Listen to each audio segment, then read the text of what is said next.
আসসালামু আলাইকুম। Hello everyone, কেমন আছেন সবাই? আলহামদুলিল্লাহ, আমিও ভালো আছি। আজ বিকাল প্রায় ৩টা বাজে আমরা কয়েকজন মিলে রওনা দিলাম ছাত্রা বিলের পথ। রাস্তায় একটু সামনে যেতে চোখে পড়লো রথ মেলা। রথ টানছে অনেকে, কেউ গাইছে গান। গ্রামের রাস্তা, হালকা বাতাস আর দুই পাশে সবুজ, যেন প্রকৃতির আঁচল ধরে এগিয়ে চলছে। ছাত্রা বিলে পৌঁছে দেখি এক অভাবনীয় দৃশ্য। আকাশে উঠছে অনেক পাখি, কিছুর গায়ে বিদেশি পাখির মতো চিহ্ন।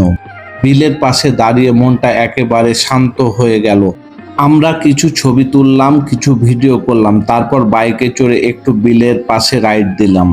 এক পাশে জল আর এক পাশে মেঘলা আকাশ। এইরকম প্রাকৃতিক সৌন্দর্য খুব কমই দেখা যায়। সবুজে ঘেরা বিল, হালকা বাতাস আর একদম নিরিবিলি পরিবেশ। বিলের ধারে বসে সবাই মিলে কোক খাচ্ছিলাম, আড্ডা চলতেছিল টিপ টিপ করে, হাসাহাসি আর গল্পে ভরা মুহূর্ত।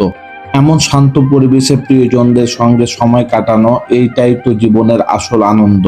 ঘুরে ফিরে আবার সবাই রওনা দিলাম, আর ফেরার পথে রাস্তায় চোখে পড়লো অসাধারণ সব দৃশ্য।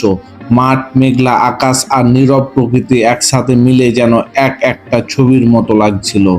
একটা ছোট্ট সফর কিন্তু মনের ভেতর অনেক বড় একটা শান্তি রেখে গেল।